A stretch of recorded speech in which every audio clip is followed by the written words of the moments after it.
Assalamualaikum warahmatullahi wabarakatuh. Alhamdulillahirabbil alamin. Allahumma shalli ala sayyidina Muhammad wa ala ali sayyidina Muhammad. Kali ini saya akan berbagi lagi kisah nyata mimpi yang saya alami tentang Habib Umar bin Hafidz, seorang alim ulama besar yang tinggal di kota Tarim yang disebut kota Seribu Wali, yang mana di dalam mimpi yang saya alami itu mengandung ilmu hakikat. Insya Allah banyak hikmah atas mimpi yang saya alami ini yang mungkin akan menambah khasanah ilmu tentang mimpi dan takwil mimpi, karena kurang lebih 3 tahun yang lalu saya mendapatkan anjuran untuk menceritakan mimpi melalui mimpi. Saya mendapatkan mimpi, begitu juga istri saya, tentang anjuran agar saya menceritakan mimpi. Dan ketika istri saya maupun saya mendapatkan anjuran tentang menceritakan mimpi, saya tidak langsung mengerjakannya karena background saya bukanlah seperti Profesor Ustadz Abdul Somad, juga bukan seperti Buya Ar-Razi dan alim ulama yang lain. Untuk itu saya takut melakukannya karena khawatir menjerumuskan umat Nabi Muhammad SAW. Saya mengetahui keterbatasan saya, tapi karena mengingat anjuran Sultanul Aulia Syekh Abdul Qadir Al-Jilani dalam kitab beliau, ketika Allah memberikan petunjuk berulang-ulang, maka janganlah kamu pasif, segera lakukan dengan semaksimal mungkin apa yang saya miliki. Oleh karena itu, ketika mendapatkan anjuran untuk menceritakan tentang mimpi, di dalam hati saya mengatakan mimpi itu adalah bagian dari ma'rifatullah, ilmu mengenal Allah, di mana mimpi itu adalah perbuatan Allah, yang mana di dalam perbuatan Allah itu mengandung asma-asmanya atau nama-namanya dan sifat-sifatnya. Maka apakah boleh saya juga menceritakan tentang ma'rifat? Akhirnya dengan saya bergumam begitu, malamnya saya bermimpi tentang Habib Umar bin Hafidz. Visual mimpinya bagaimana? Mimpi saya itu tidak bisa saya lupakan, walaupun kejadiannya sudah beberapa tahun yang lalu, karena itulah salah satu ciri-ciri petunjuk dari Allah. Mimpi bukan hanya sebagai bunga tidur, karena di dalam syariat Islam mimpi terbagi menjadi 3, yang mana hal itu disabdakan Nabi Muhammad SAW, bahwa mimpi itu ada 3, yaitu mimpi kabar gembira, mimpi yang benar, yaitu petunjuk dari Allah. Yang kedua, mimpi dari setan, mimpi yang menakutkan, mimpi yang menyeramkan, yang tidak perlu dicari takwilnya karena itu tidak berdampak pada kehidupan kita. Mimpi yang ketiga, mimpi karena bawaan pikiran di saat terjaga, yang mana hal itu juga tidak mengandung makna, tidak perlu dicari takwilnya, karena juga tidak akan ada manfaatnya bagi kehidupan kita. Beliau bersabda di dalam hadis Nabi yang sahih, di mana selain di dalam hadis, perihal mimpi dan ilmu takwil mimpi itu difirmankan oleh Allah Subhanahu wa taala yang Maha mengetahui segala apa yang di langit maupun di bumi di dalam banyak surat, ya, yang beberapa diantaranya di dalam surat Yusuf dan surat As-Saffat. Di dalam surat Yusuf terdapat banyak contoh-contoh mimpi tentang takdir dan penakwilan dari Nabi Yusuf alaihissalam terhadap mimpi-mimpi yang dialami oleh dua orang yang di dalam penjara dan mimpi dari seorang raja. Di dalam surah As-Saffat ayat 102 juga ada yang difirmankan oleh Allah tentang perintah dari Allah melalui mimpi kepada Nabi Ibrahim alaihissalam. Di dalam hadis riwayat Al-Bukhari, Nabi Muhammad SAW bersabda, mimpi itu mimpi yang baik. Mimpi yang baik dari seorang yang saleh itu adalah salah satu dari 46 bagian kenabian. Hal itu diriwayatkan dari Anas bin Malik radhiyallahu anhu. Di hadis ini kita bisa mengetahui bahwa mimpi itu bukanlah hal yang remeh-temeh apabila mimpi itu dialami oleh seorang muslim. Karena di sini disebutkan mimpi yang baik dari seorang yang saleh. Saleh dari sudut pandang Islam, dari sudut pandang Allah Subhanahu wa taala kepada orang-orang yang bertakwa, yaitu orang-orang yang menjalankan perintah Allah dan menjauhi larangan dari Allah. Mimpi dari orang yang seperti itu, orang yang saleh adalah satu dari 46 bagian kenabian. Lalu di dalam hadis riwayat Al-Bukhari nomor 6990, Nabi Muhammad SAW bersabda, tidak tersisa dari kenabian kecuali para penyampai kabar gembira. Para sahabat bertanya, apakah para penyampai kabar gembira itu? Beliau menjawab, mimpi yang benar. Ini pada hakikatnya sama seperti hadis yang setelah ini saya sampaikan, yaitu mimpi kabar gembira yang disebutkan di dalam hadis riwayat Muslim.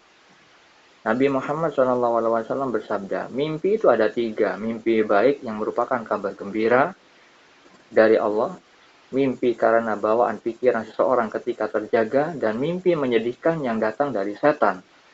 Jika kalian mimpi sesuatu yang tak kalian senangi, maka jangan kalian ceritakan pada siapapun. Berdirilah dan sholatlah. Nabi Muhammad SAW menyatakan bahwa mimpi yang baik itu datangnya dari Allah. Lalu mimpi yang terjadi karena pembawaan pikiran seorang ketika masih terjaga, sering dipikirkan tentang sesuatu itu, maka terbawa di dalam mimpi, itu bisa juga terjadi. Nah, seperti ini yang disebutkan oleh orang-orang pada umumnya, yaitu mimpi adalah bunga tidur, kembang-kembang tidur. Lalu mimpi yang ketiga, yaitu mimpi yang menyedihkan, yang datang dari setan. Itu adalah mimpi dari godaan-godaan jin kafir yang hanya menakut-nakuti, membuat rasa was-was kepada manusia, sehingga ketika di dalam menjalankan aktivitas sehari-hari, manusia yang imannya kurang, yang tidak memahami takwil mimpi, akan terganggu dan berpikir bahwa hal itu akan terjadi. Padahal mimpi dari setan itu hanyalah menakut-nakuti saja. Makanya anjuran beliau, Nabi Muhammad SAW, menyarankan untuk tidak menceritakan kepada siapapun. Karena hal itu tidak akan berdampak, tidak akan membahayakan. Jadi biasanya mimpi dari setan itu mimpi-mimpi yang menyeramkan, dikejar pocong, disembelih seseorang, yang mana kita sebenarnya tidak punya masalah dengan orang lain, kita tidak pernah ada perbuatan yang mungkar yang misalkan membahayakan orang lain, kita tidak pernah tiba-tiba mimpi yang seram seperti itu. Nah, itu tidak perlu dirisaukan mimpi seperti itu. Lalu diriwayatkan dari Abu Sa'id Al-Khudri radhiyallahu anhu bahwa ia mendengar Nabi Shallallahu alaihi wasallam bersabda, "Apabila salah seorang di antara kalian bermimpi sesuatu yang disukainya, maka sesungguhnya itu hanyalah berasal dari Allah. Maka pujilah Allah karenanya dan ceritakanlah hal itu. Dan apabila ia bermimpi sesuatu yang tidak ia sukai, maka sesungguhnya itu hanyalah berasal dari setan. Maka mintalah perlindungan dari kejelekannya, dan janganlah ia menceritakannya kepada siapapun, sehingga mimpi itu tidak akan membahayakannya." Hadis riwayat Al-Bukhari nomor 6985. Di sini disebutkan bahwa apabila mimpi yang disukai, artinya mimpi yang baik, itu hanyalah berasal dari Allah. Mimpi petunjuk dari Allah, maka pujilah Allah. Dan ceritakanlah hal itu. Kenapa dianjurkan menceritakan? Karena agar kita menampakkan rasa syukur kita bahwa Allah kita maha baik, maha pemberi petunjuk, maha alim, maha mengetahui, yang maha awal, yang maha akhir, yang mengetahui segala yang paling awal dan mengetahui yang paling akhir. Karena terkait dengan mimpi ini, terkadang Allah memberikan tahu tentang kejadian yang akan terjadi di masa yang mendatang, tentang takdir, seperti halnya banyak difirmankan oleh Allah Subhanahu wa taala di dalam surat Yusuf.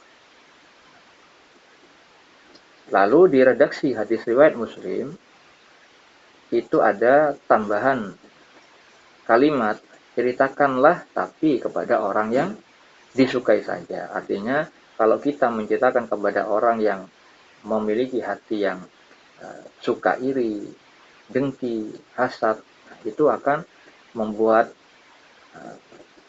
hal yang bermasalah bagi kita nantinya. Karena bisa jadi dia akan mencelakai kita karena kebaikan yang kita terima dari Allah itu. Sebagaimana yang terjadi Nabi Yusuf alaihissalam ketika bermimpi matahari, rembulan, dan 11 bintang di saat beliau masih kecil, maka ketika menceritakan hal itu kepada ayahandanya yaitu Nabi Yakub, akhirnya Nabi Yakub alaihissalam menganjurkan untuk tidak menceritakan kepada saudara-saudaranya, karena Nabi Yakub alaihissalam mengetahui tabiat saudara-saudara yang lainnya itu sangat buruk terhadap Nabi Yusuf alaihissalam. Itu seperti itu terkait dengan hadis ini. Maka berhati-hatilah di dalam menceritakan mimpi yang baik.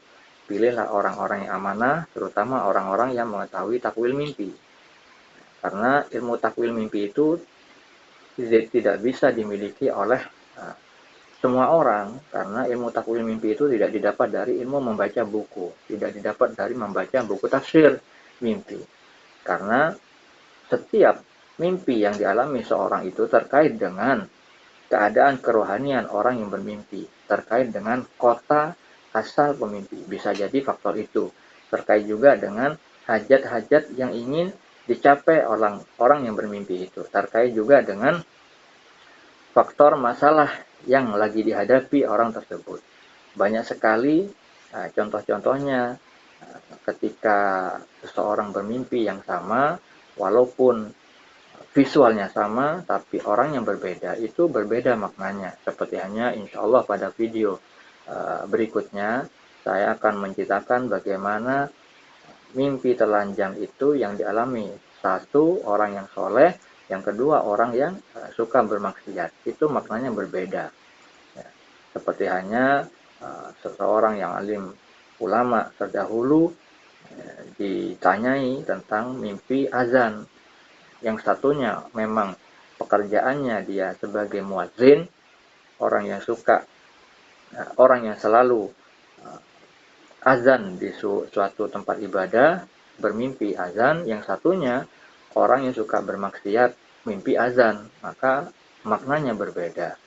Nah, seperti itu terkait dengan ilmu takwil mimpi. Tidak bisa diketahui kebenarannya kalau orang tersebut tidak diberi kemampuan oleh Allah Subhanahu wa taala untuk mentakwilkan mimpi, karena orang yang mentakwilkan mimpi haruslah memahami ilmu syariat, ya, mengetahui ilmu-ilmu tentang nas-nas Al-Quran maupun hadis.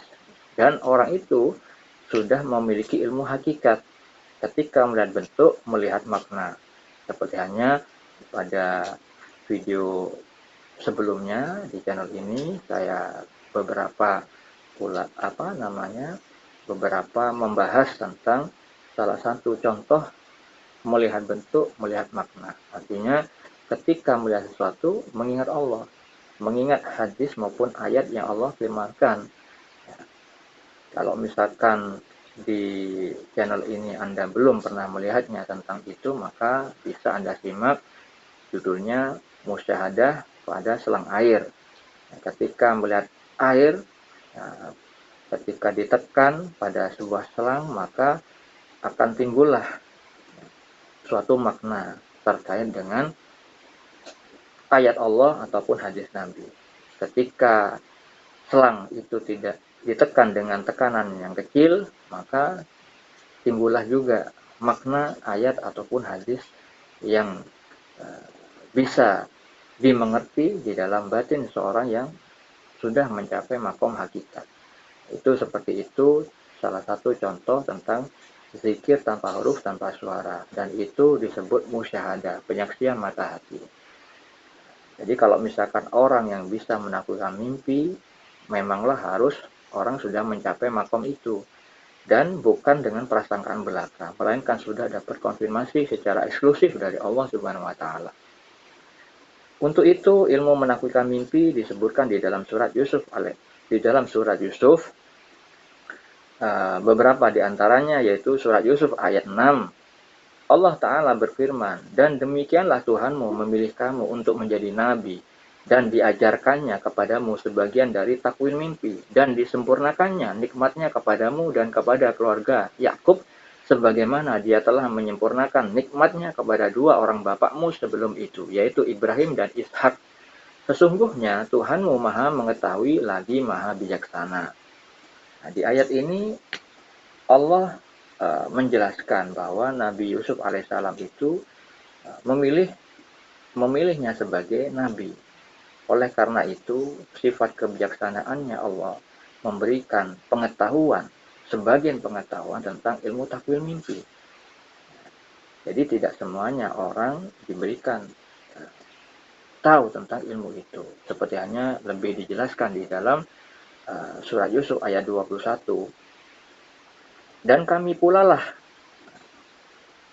memberikan kedudukan yang baik kepada Yusuf di muka bumi Mesir, dan agar kami ajarkan kepadanya takwil mimpi. Dan Allah berkuasa terhadap urusannya, tetapi kebanyakan manusia tiada mengetahuinya. Di sini Allah lebih menegaskan bahwa kebanyakan manusia tidak mengetahui ilmu-ilmu Allah. Tapi ada orang yang dikehendaki sama Allah mengetahui dengan batasan-batasan tertentu. Oleh karena itu, di ayat yang tadi, ayat 6, difirmankan bahwa sebagian, jadi diajarkannya kepadamu sebagian dari takwil mimpi. Jadi tidak sepenuhnya mengetahui. Begitu juga seluruh manusia. Ilmu-ilmu Allah itu luas, ibarat samudera tak terbatas.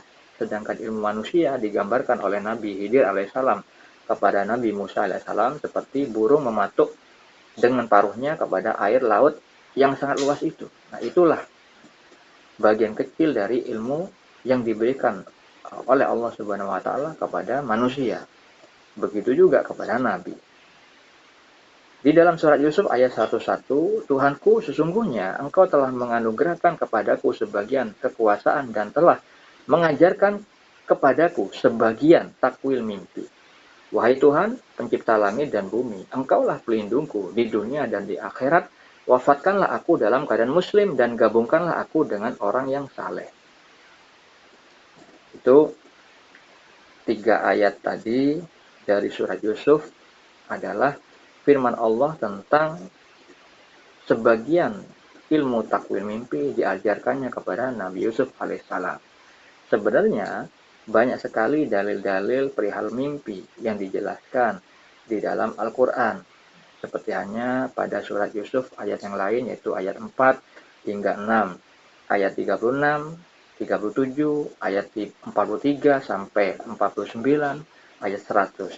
Pada surah As-Saffat terdapat pada ayat 102 dan 105, yang mana kelengkapan kisah perintah Nabi Ibrahim alaihissalam itu berakhir pada ayat 111.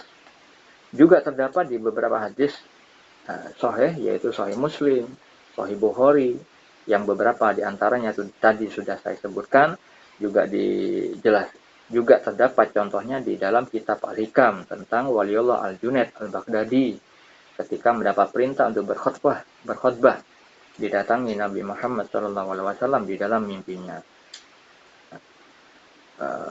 Lalu di dalam kitab Futhul Ghaib, kitab Al-Wafa, Risalah Qusairiyah, juga banyak sekali kisah-kisah mimpi orang-orang terdahulu yang soleh dan para wali Allah. Nah, di channel ini insya Allah akan dibagikan kurang lebih 100 kisah nyata mimpi, yang mana hal itu adalah mimpi dari saya dan istri saya yang lebih dominan. Walaupun akan disertakan juga mimpi-mimpi dari orang lain yang pernah saya ketahui dan pernah ditanyakan kepada saya bagaimana takwilnya. Itu terkait dengan mimpi-mimpi dan perihal ilmu takwil mimpi. Nah, atas dalil-dalil yang tadi ingin saya sampaikan. Kenapa saya sebutkan seperti itu? Karena kebanyakan manusia di akhir zaman banyak tidak mengetahui bahwa mimpi itu adalah salah satu sarana gaib dari Allah yang Maha Gaib sebagai petunjuk. Mereka hanya mengatakan mimpi itu hanyalah kembang tidur, hanyalah bunga tidur. Bahkan ada yang juga meremehkan mimpi. Bahkan sekelas Buya juga ada yang meremehkan mimpi. Artinya hidup kok mimpi-mimpi terus. Itu sering dikatakan. Padahal mimpi itu memiliki kedudukan tinggi. Karena kalau misalkan mimpi itu dianggap remeh, tidak mungkin Nabi Muhammad SAW ketika selesai sholat subuh bersama para sahabat selalu menanyakan dengan perkataan, adakah kalian tadi malam bermimpi? Jika para sahabat ada yang mengatakan mimpinya kepada Nabi untuk mengetahui takwilnya, maka Nabi Muhammad SAW mengatakan Masya Allah.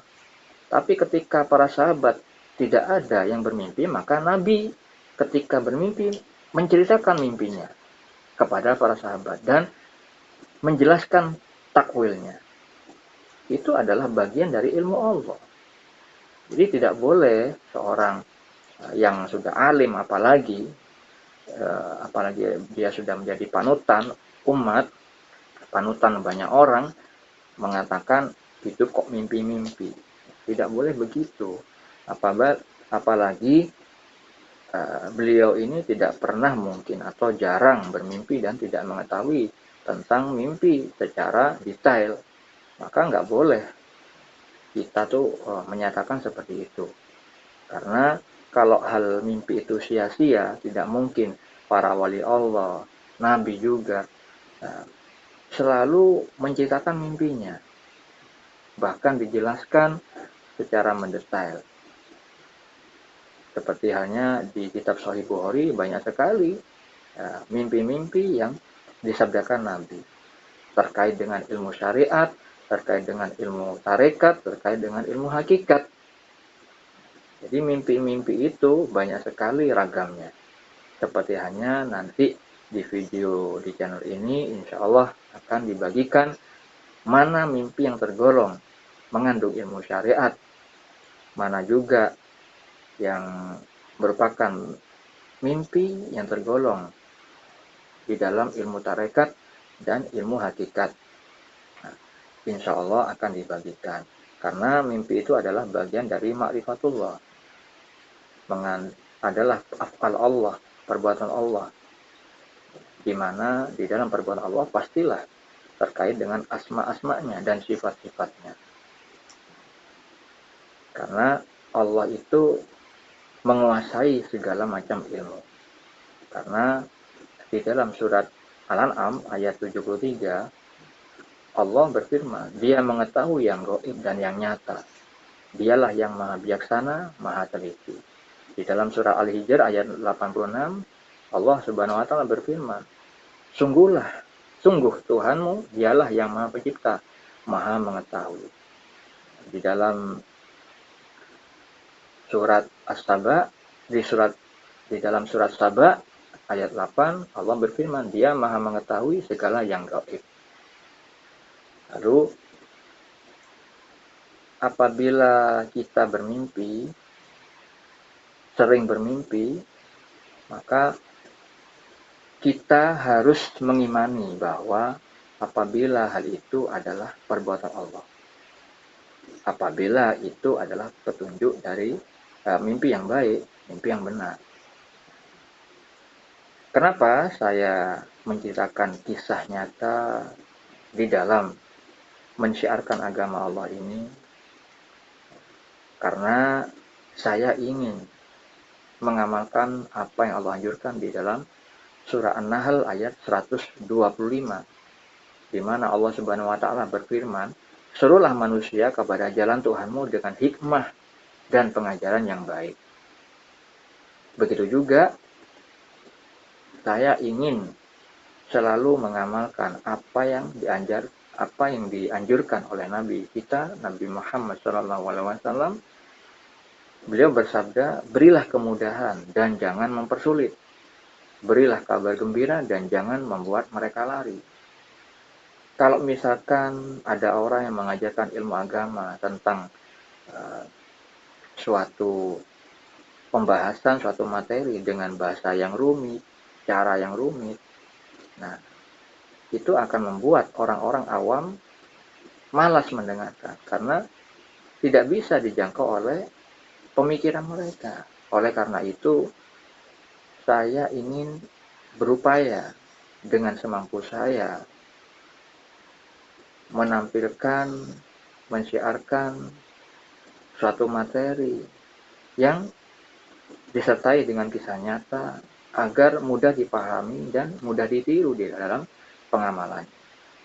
Seperti hanya yang sekarang saya ingin kisahkan tentang visual mimpi yang saya dapat terkait dengan ilmu hakikat dan juga adalah bukti dari Allah itu maha bijaksana.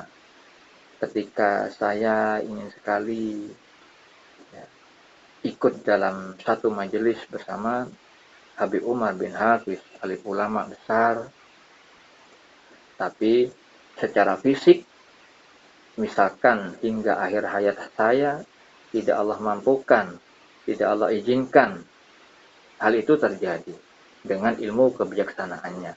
Maka Allah maha adil, maha bijaksana, maha pengasih, maha penyayang, bisa memberikan pengajaran dengan hadirnya Habib Umar bin Hafiz di dalam mimpi. Jadi kalau misalkan seseorang ingin mendatangi suatu majelis ilmu, ternyata dia ditakdirkan dengan kesibukan yang memang tidak bisa dihindarkan, sehingga tidak mampu, tidak bisa hadir di suatu majelis. Padahal hatinya benar-benar ingin menuju ke sana, ingin mendapatkan rahmat Allah melalui kehadiran di dalam suatu majelis ilmu, majelis zikir, tapi tidak mampu di dalam kehidupan nyatanya.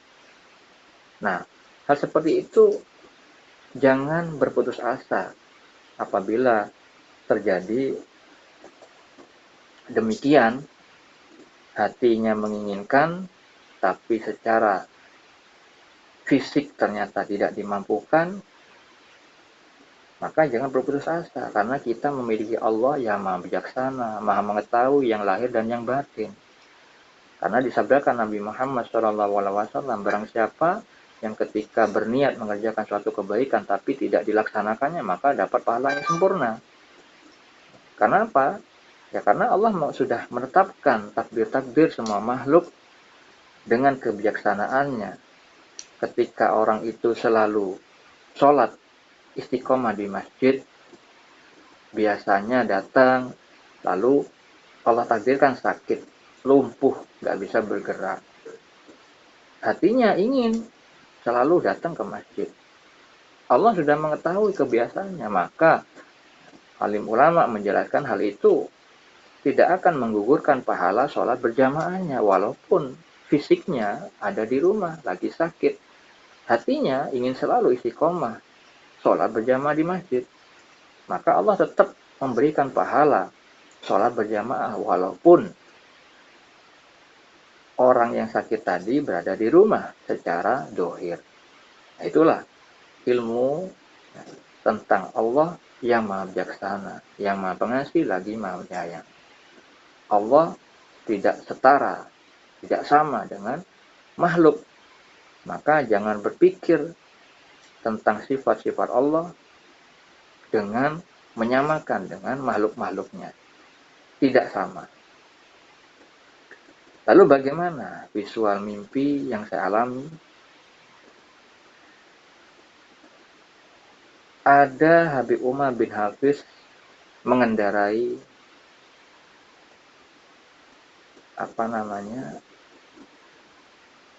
kendaraan yang biasa dipakai oleh orang-orang ketika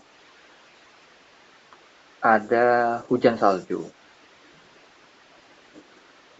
Mungkin disebut jet ski mungkin ya. Saya nggak paham nama sarananya yang benar. Yang jelas itu kendaraan bermesin, kendaraan modern yang biasa dipakai oleh orang-orang di luar negeri sana ketika salju sudah mengeras, salju sudah banyak menimbun di atas tanah. Habib Umar memakai sarana itu dengan jubahnya yang warna putih, panjang. Beliau memperlihatkan kepada saya di atas salju itu, saljunya putih bersih. Saya sendirian di situ. Jadi di mimpi itu hanya ada 2 orang. Habib Umar memperlihatkan kepada saya saja, tidak ada orang lain. Beliau berputar-putar sambil memperlihatkan kepada saya dengan senyuman, dengan gagahnya, dengan jubah putihnya yang panjang. Lalu ketika ada visual di mimpi itu timbunan tanah yang bergelombang, seperti hanya kalau misalnya kita di pemukiman perumahan, ada polisi tidur, itu visualnya seperti itu. Ada timbunan tanah yang mengisyaratkan bahwa itu adalah ganjalan. Lalu kendaraan yang dikendarai Habib Umar ini posisinya kayak kayak yang jumping begitu ya. Jadi posisinya beliau itu memegangi setirnya kendaraan di dalam posisi berdiri. Seperti anak muda yang lagi trek-trekan ngangkat motornya. Nah, posisi seperti itu. Kendaraan ski untuk di salju ini posisi berdiri, beliau memegang setirnya dengan satu tangannya, satu tangan beliau itu memegang helm dan diletakkan di kepala beliau sambil menoleh ke saya dengan senyuman. Jadi seperti itu visual mimpinya. Itu mimpi simbol seperti halnya di video yang sebelumnya saya menceritakan rupa-rupa mimpi itu bermacam-macam. Kalau misalkan orang itu belum memahami ilmu hakikat, terkadang Allah itu memvisualkan mimpi secara detail dengan adanya perkataan atau ada teks yang memudahkan orang yang bermimpi itu memahami mimpi itu. Karena petunjuk Allah itu didatangkan karena ada pesan yang tersemat di dalam visual mimpi itu. Ada yang terlahir, maksudnya akan terjadi sesuai visual mimpinya, tidak perlu ditakwil, karena terjadi persis sama dengan visual mimpinya. Seperti mimpi-mimpi yang pernah juga saya alami terkait orang yang telah menghambur-hamburkan cucian pakaian saya tahu orangnya, dan dia di dalam mimpi memang menghamburkan jemuran saya, di dalam kehidupan nyata memang terjadi seperti itu. Tetangga kos bilang kepada saya bahwa Mr. X itu pelakunya, padahal saya nggak menanyakannya. Dan itu benar terjadi seperti mimpi saya. Ternyata mimpi saya itu benar, petunjuk dari Allah bahwa Mr. X itulah yang menghamburkan jemuran pakaian saya di saat saya masih ngekos. Itu salah satu contoh visual mimpi yang tidak perlu ditakwil, tapi terjadi seperti visual mimpinya. Itu salah satu contoh mimpi yang secara dohir visualnya mimpi, secara syariat tidak berbeda dengan yang terjadi di dalam kehidupan nyata. Lalu ada juga mimpi terkait dengan visual mimpi mengandung makna yang tersirat atau ilmu hakikat. Simbol-simbol di mana di mimpi itu tidak ada teks sebagai penunjuk, sebagai keterangan, dan juga tidak ada suaranya, tidak ada orang yang berkata-kata. Sebagaimana misalkan istri saya dulu bermimpi tentang saya sebelum menikah, itu ada suara yang berkata, walaupun tanpa wujud, yang menyatakan diri saya itu baik. Itu petunjuk kepada istri saya yang belum memahami ilmu hakikat, sehingga Allah yang Maha Bijaksana menurunkan petunjuknya dengan jelas, dengan ada yang berkata walaupun tanpa wujud. Seperti hanya di dalam kitab Sahih Bukhari juga ada contoh dari mimpi Nabi, ada yang berkata, tapi beliau tidak mengatakan ada orang yang berkata. Kalau misalkan di visual mimpi saya itu simbol semua. Pertama, kenapa kok salju? Kok tidak yang lain? Allah sedang memperlihatkan visual salju itu karena ingin mengikatkan bahwa Allah lah yang menurunkan hal itu dengan kelembutannya, dengan sifatnya yang maha suci. Ya. Putih identik dengan kebersihan, dengan kesucian. Maka ketika saya sebelum bermimpi hal itu, ketika mendapatkan petunjuk untuk menceritakan tentang mimpi melalui mimpi istri saya maupun saya sendiri, saya memang berniat untuk ketika saya benar-benar ingin mengamalkan apa yang Allah anjurkan itu, niatnya lillahi ta'ala. Oleh karena itu, saya sebenarnya tidak ingin dikenal orang lain. Saya ingin orang lain hanya mengenal ilmu Allah saja, bukan mengenal saya. Saya tidak ingin terkenal, tidak mau dikenal, tetapi saya maunya orang lain mengenal ilmunya Allah. Oleh karena itu, Allah mengetahui niat saya bahwa keikhlasan dalam beribadah itu sangatlah dianjurkan oleh Allah Subhanahu wa taala.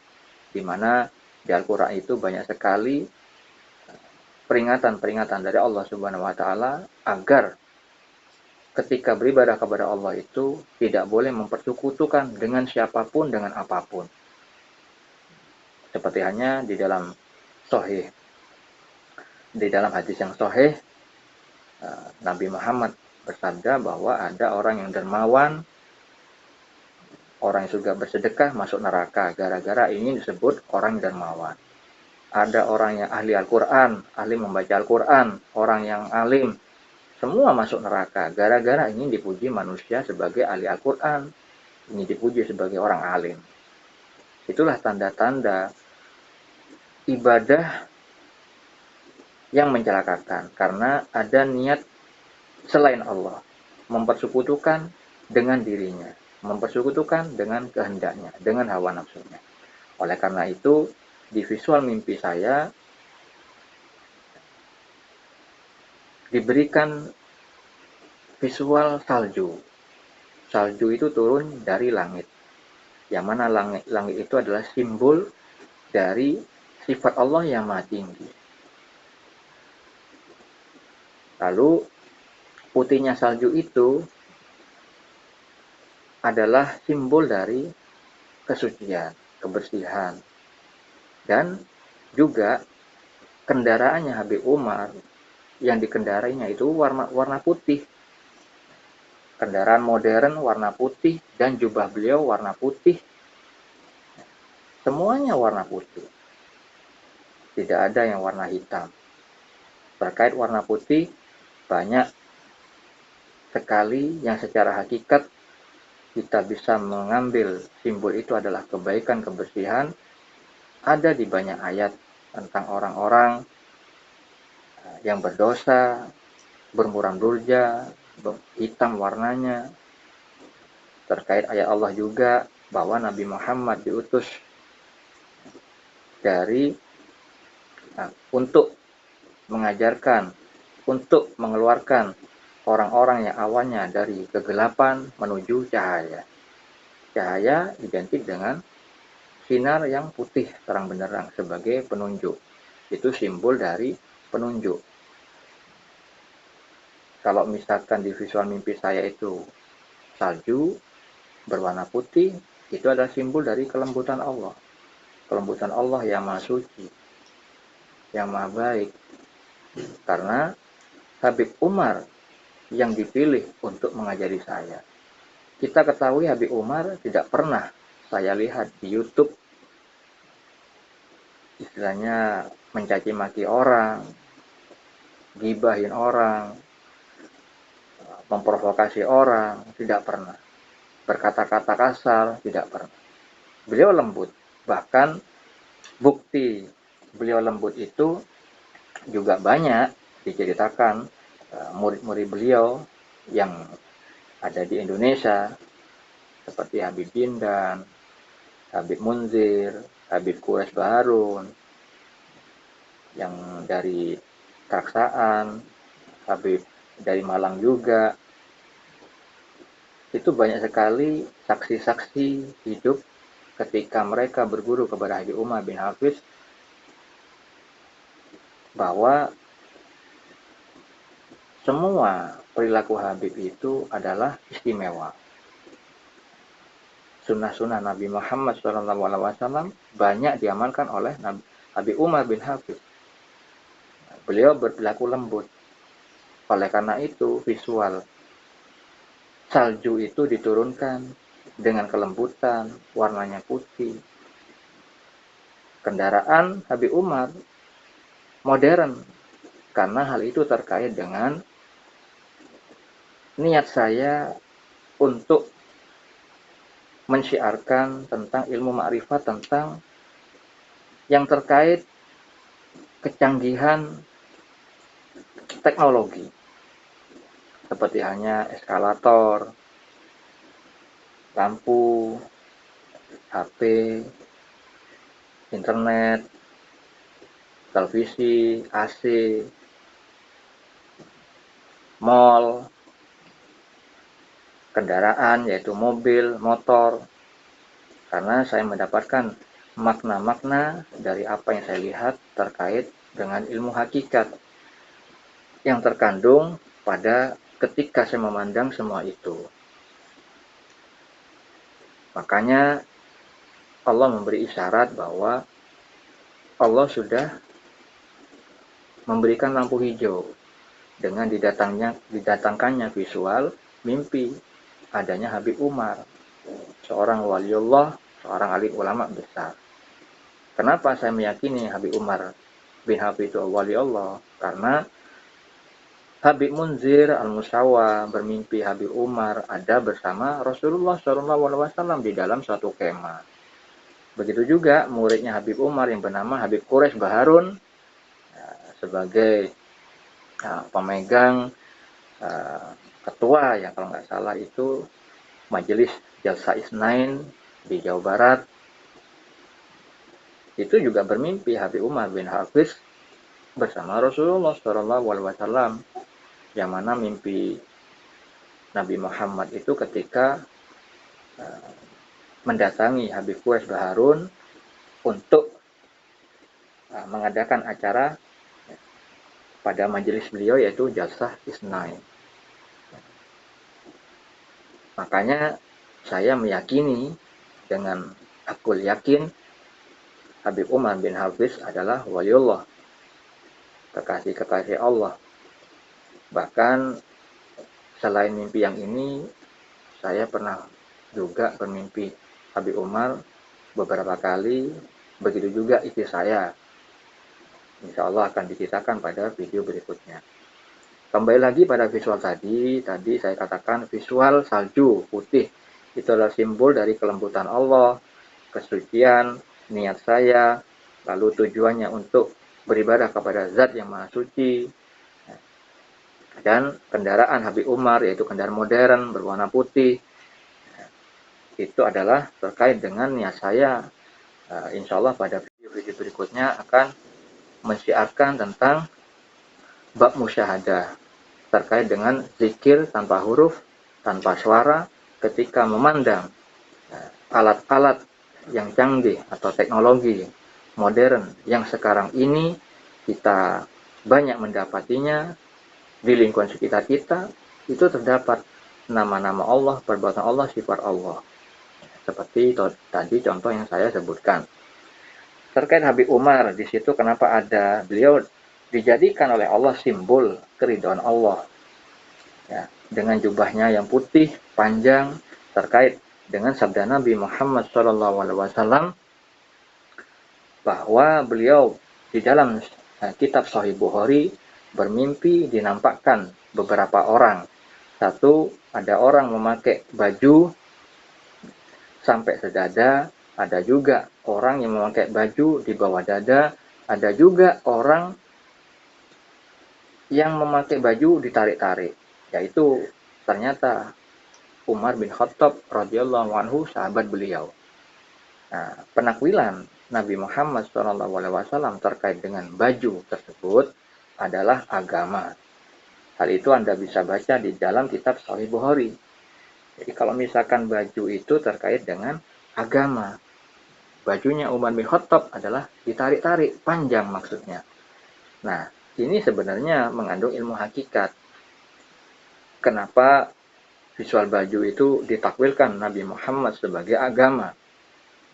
Insya Allah akan saya jelaskan terkait hal itu pada video berikutnya. Nah, Habib Umar juga memakai jubah yang panjang, sama dengan apa yang dimimpikan Nabi Muhammad SAW tentang Umar bin Khattab. Walaupun secara kadar keimanan, ketakwaan itu berbeda dengan Umar bin Khattab radhiyallahu anhu. Cuman secara global Allah memvisualkan tersebut, Habib Umar bin Hafiz itu adalah orang yang memiliki keilmuan agama yang baik, keimanan, tauhid, makrifat yang baik. Dengan adanya visual jubah beliau yang panjang berwarna putih. Nah, berwarna putih ini juga terkait dengan sabda Nabi Muhammad SAW, nah, yang mana disebutkan di dalam beberapa hadis yang sahih. Beliau bersabda dalam hadis riwayat Abu Daud, Ibnu Majah, dan An-Nasai, pakailah pakaian putih, karena pakaian seperti itu adalah sebaik-baik pakaian kalian. Dan kafanilah mayit dengan kain putih pula.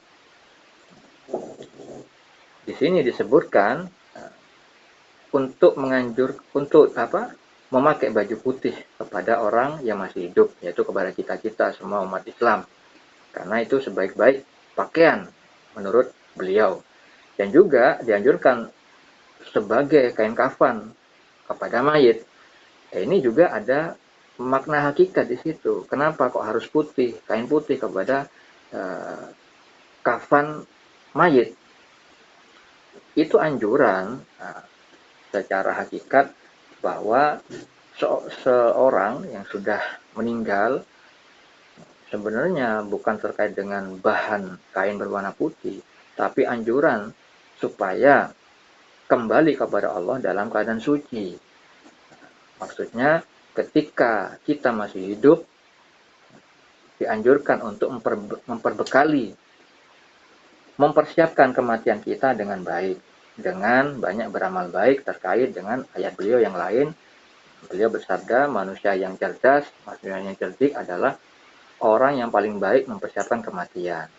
Maksudnya orang yang beramal baik, menghindari larang-larang Allah, memperkecil perbuatan-perbuatan dosa, karena kita tidak mungkin manusia ini yang biasa ini seperti Nabi yang dimaksum dari perbuatan dosa. Maka kita dianjurkan oleh beliau mempersiapkan kematian dengan memperbanyak amal baik.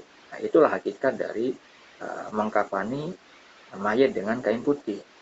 Anjuran kepada manusia supaya kembali kepada rohnya dalam keadaan bersih, suci. Lalu di hadis riwayat An-Nasa'i yang lain disebutkan pakailah pakaian putih karena pakaian seperti itu lebih bersih dan lebih baik. Dan kafanilah pula mayit dengan kain putih. Dalam hadis Abu Dzar radhiyallahu anhu disebutkan di dalam hadis riwayat Al-Bukhari nomor 5827, beliau Rasulullah bersabda, aku pernah mendatangi Nabi SAW dalam keadaan memakai pakaian putih. Di dalam riwayat Muslim disebutkan Abu Dzar berkata, aku pernah mendatangi Nabi SAW dan beliau dalam keadaan tidur dan ketika itu mengenakan baju putih. Itu hadis-hadis terkait dengan baju putih, baju warna putih. Oleh karena itu, orang-orang yang mulia di sisi Allah, orang-orang yang baik di sisi Allah, itu biasanya di dalam mimpi itu memakai baju putih, tapi yang menutupi aurat. Baju putih yang menutupi aurat. Begitu juga Abi Umar bin Hafiz divisualkan di dalam mimpi saya, jubahnya panjang dan berwarna putih. Dan diiringi dengan wajah tersenyum. Wajah tersenyum.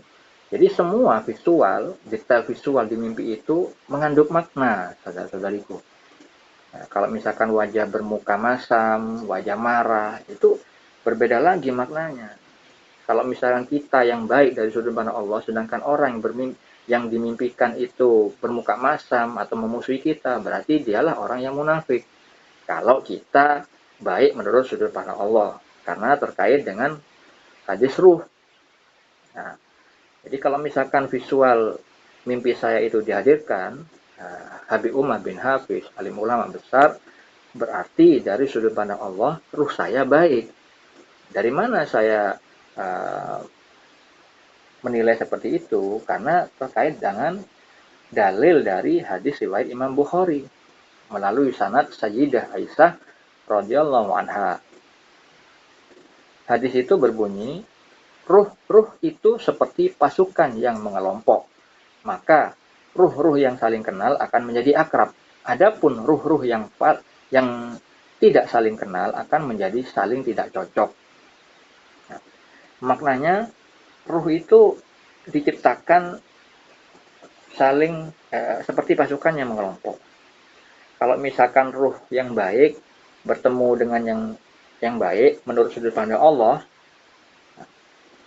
itu akan terjadi keakraban, menyatu, tidak berselisih.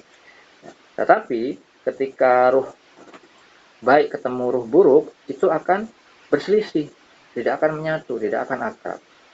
Begitu juga ketika ruh buruk ketemu ruh buruk, maka akan menyatu. Ruh buruk ketemu ruh baik akan berselisih. Nah, itu makna di dalam hadis ini, kalau saling mengenal akan akrab, kalau tidak saling kenal maka akan menjadi saling tidak cocok. Artinya berselisih, berjauhan. Kalau misalkan kita bermimpi orang-orang yang mulia, berarti dari sudut pandang Allah, kita ada nilai kebaikan di sisi Allah. Walaupun tetap kita juga tidak boleh merasa kita ini suci. Kita tidak boleh merasa lebih baik daripada orang lain yang tidak bermimpi. Ya, harus kosong dari penilaian Allah itu. Ya, walaupun kita tidak boleh juga mendustakan tentang mimpi yang didatangkan kepada kita. Karena kalau begitu, kita berarti ingkar kepada petunjuk Allah. Kufur terhadap nikmat Allah. Diimani tanpa disertai ujub. Tanpa disertai bangga atas diri kita. Itu sikap yang harus kita hadirkan. Lalu kendaraan yang ada di visual mimpi itu berdiri di saat ada posisi tidur. Ada gumpalan tanah yang akhirnya membuat kendaraan yang dikendarai Habib Umar ini berdiri. Dan beliau menganjurkan memakai helm. Maknanya tanah yang menggumpal itu sebagai ganjalan itu adalah ujian. Ketika ada ujian, saya dianjurkan oleh Habib Umar bin Hafiz untuk memakai helm. Memakai helm itu bukan maksudnya untuk menghindari kecelakaan, menghindari pecahnya kepala. Melainkan ketika saya diuji oleh Allah nantinya, hindarkan dengan memakai mata yang lahir, hindarkan dengan mencari solusi dengan mata yang lahir, akal yang lahir, dan telinga yang lahir. Melainkan menjalani ujian dari Allah itu dengan musyahadah, penyaksian mata hati atau pandangan ruh, agar mendapatkan kebenaran yang hakiki dari sudut pandang Allah. Karena kalau kita memakai sarana yang lahir, kita pasti tertipu. Itulah perbedaan orang yang buta mata hati dan orang yang sudah terbuka mata hatinya. Ketika melihat segala sesuatu, selalu Allah palingkan dari sesuatu yang batil. Kalau misalkan seseorang sudah terbuka mata hatinya, itu penilaiannya pastilah bersama Allah, tidak bersama hawa nafsunya. Oleh karena itu, hal itu akan terjadi seperti halnya apa yang dikatakan Nabi Yakub alaihissalam di dalam surat Yusuf, di mana beliau mengatakan, aku mengetahui dari Allah yang kamu tidak mengetahuinya.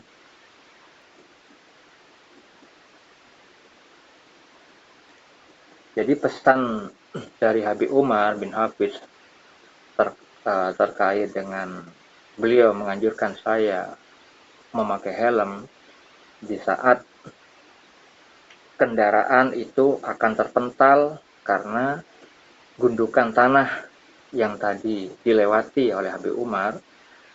Itu maknanya ketika saya mendapatkan ujian dari Allah, halangan-halangan, sesuatu musibah, maka ketika saya itu menjalani ujian itu, janganlah melalui ujian itu dengan mata yang lahir. Tutuplah semua bagian ini. Beliau kan memakai helm. Itu maknanya tutuplah semua ini. Ya. Akal lahir kamu, mata lahir kamu, telinga lahir kamu. Dan anjuran beliau secara tidak langsung, pakailah mata hati. Ya. Pendengaran bukan pada pendengaran yang fisik, melainkan pendengaran dari ruh, melainkan akal dari ruh. Maksudnya musyahadah, dengan musyahadah.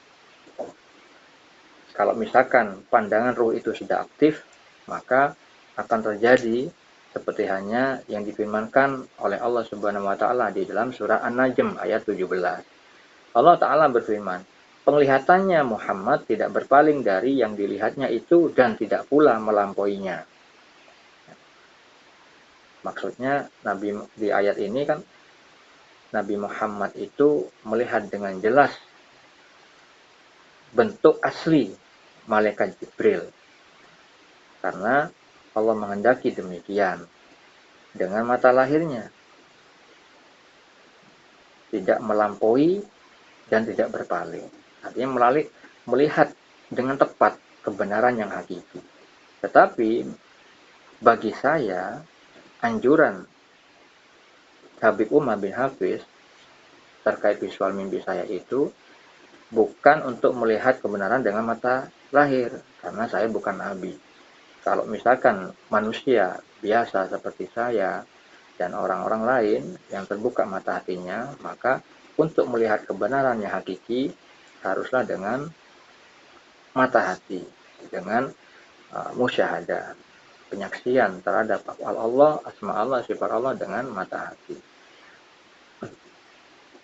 Itu maknanya dari apa yang disampaikan Habib Umar di dalam mimpi.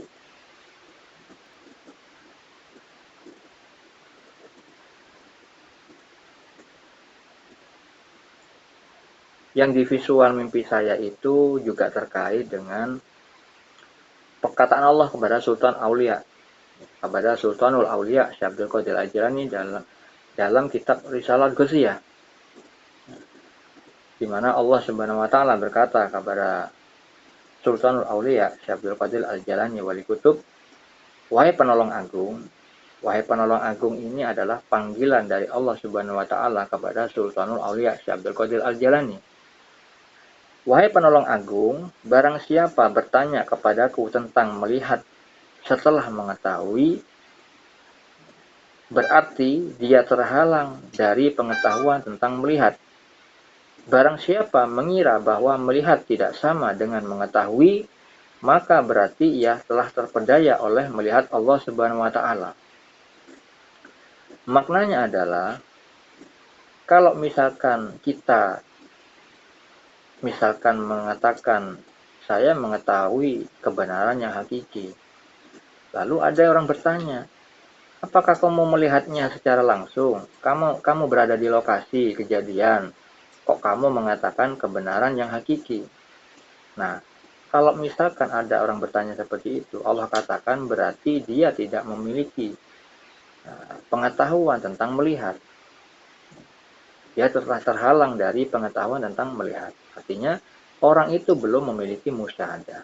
Orang itu belum memiliki penyaksian dengan mata hatinya. Nah, orang-orang seperti itu pastilah tertipu ketika memandang dengan mata lahirnya. Lalu, kalimat Allah dilanjutkan dengan perkataan, barang siapa mengira bahwa melihat tidak sama dengan mengetahui, maka berarti ia telah terperdaya oleh melihat Allah Subhanahu wa taala.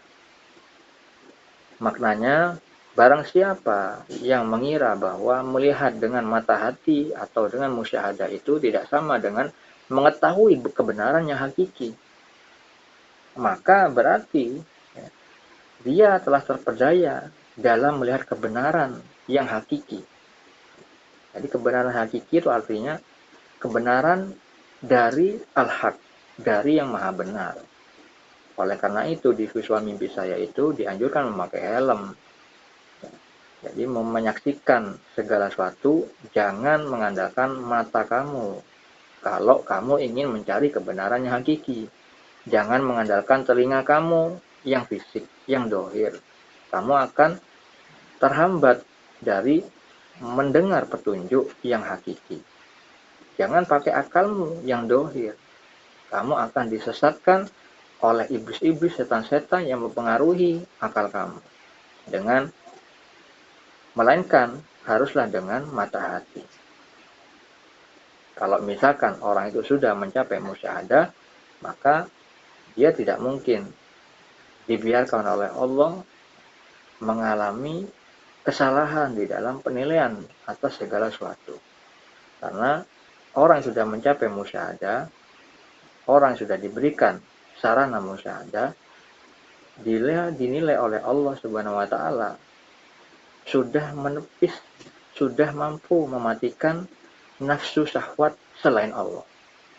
Karena disebutkan dengan perkataan yang berbalik atas keadaan itu. Allah menyatakan, orang yang tidak memilih mujahadah itu ibarat orang yang berjalan tanpa aku. Berarti orang yang musyahadah itu berjalan bersama Allah. Artinya segala perilakunya, segala gerak diamnya itu selalu mendapat bimbingan dari Allah Subhanahu wa taala.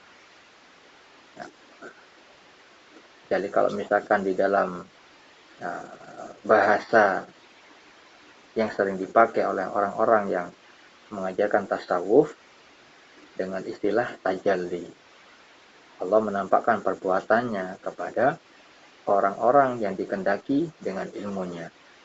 Seperti halnya Allah berfirman di dalam surah At-Taubah ayat 14. Perangilah mereka, niscaya Allah akan menyiksa mereka dengan perantaraan tanganmu. Kalau misalkan di sini disebutkan Allah menyiksa dengan perantaraan tangan, artinya sebenarnya secara hakikat Allah lah yang menyiksa melalui tangan manusia, melalui kekuasaan manusia. Seperti halnya Allah juga berkata kepada Sultan Aulia Syekh Abdul Qadir Al-Jilani di dalam kitab Risalah Ghausiyah, wahai penolong agung, aku jadikan manusia sebagai kendaraanku. Ini menyatakan bahwa Allah tidak muncul langsung di hadapan manusia ketika ingin menghukum manusia atau ketika ingin memberikan karunia kepada manusia, melainkan Allah menampakkan perbuatannya kepada manusia yang dikehendakinya. Nah, ini terkait dengan ayat At-Taubah ayat 71. Nah, Allah berfirman, dan orang-orang yang beriman, laki-laki dan perempuan, sebagian mereka menjadi penolong bagi sebagian yang lain. Sebenarnya secara hakikat, Allah lah yang menolong manusia-manusia ciptaannya. Manusia sebenarnya tidak mampu berbuat apa-apa, kecuali Allah lah yang bisa memampukannya berbuat baik. Secara hakikat, Allah lah yang memberi manfaat dan mudarat. Itu seperti itu, saudara-saudariku muslimin muslimat, mukmin mukminat. Sebagai penutup, saya ingin menambahkan ayat-ayat terkait apa yang tadi saya jelaskan, bahwa semua ilmu tentang yang gaib itu adalah dari Allah, tidak dari yang lain. Kalau ada orang-orang yang bisa memahami petunjuk itu, maka petunjuk itu adalah manfaatnya untuk diri mereka sendiri yang mau memahami, yang mau menerima petunjuk. Karena terkait dengan ayat-ayat Allah di dalam Al-Quran, yang beberapa di antaranya surat Al-An'am ayat 59. Dan kunci-kunci semua yang gaib ada padanya, tidak ada yang mengetahui selain Dia. Dia mengetahui apa yang ada di darat dan di laut, tidak ada sehelai daun pun yang gugur yang tidak diketahuinya. Tidak ada sebutir biji pun dalam keadaan bumi, dan tidak pula suatu yang basah atau yang kering, yang tidak tertulis dalam kitab yang nyata, Lauh Mahfuz. Di dalam surat Al-An'am ayat 104, Allah Subhanahu wa taala berfirman, sungguh bukti-bukti yang nyata telah datang dari Tuhanmu. Barang siapa melihat kebenaran itu, maka manfaatnya bagi dirinya sendiri. Dan barang siapa buta, tidak melihat kebenaran itu, maka dialah yang rugi, dan aku, Muhammad, bukanlah penjagamu. Di dalam surah Al-An'am ayat 80, Allah Subhanahu wa taala berfirman, ilmu Tuhanku meliputi segala sesuatu. Tidakkah kamu dapat mengambil pelajaran? Di dalam surat Al-Qasas ayat 56, Allah Subhanahu wa taala berfirman, Allah memberi petunjuk kepada orang yang Dia kehendaki, dan Dia lebih mengetahui orang-orang yang mau menerima petunjuk. Itu saja yang bisa saya sampaikan kepada Anda semua. Semoga bisa diambil manfaatnya, hikmahnya, Mari kita jadikan apa yang kita lihat dan apa yang kita dengar menjadi sarana beribadah kepada Allah, agar kita menjadi manusia yang ganjil di hadapan Allah yang Maha Ganjil, tentunya ganjil dalam hal ketaatan, kebaikan. Itu saja dari saya. Assalamualaikum warahmatullahi wabarakatuh.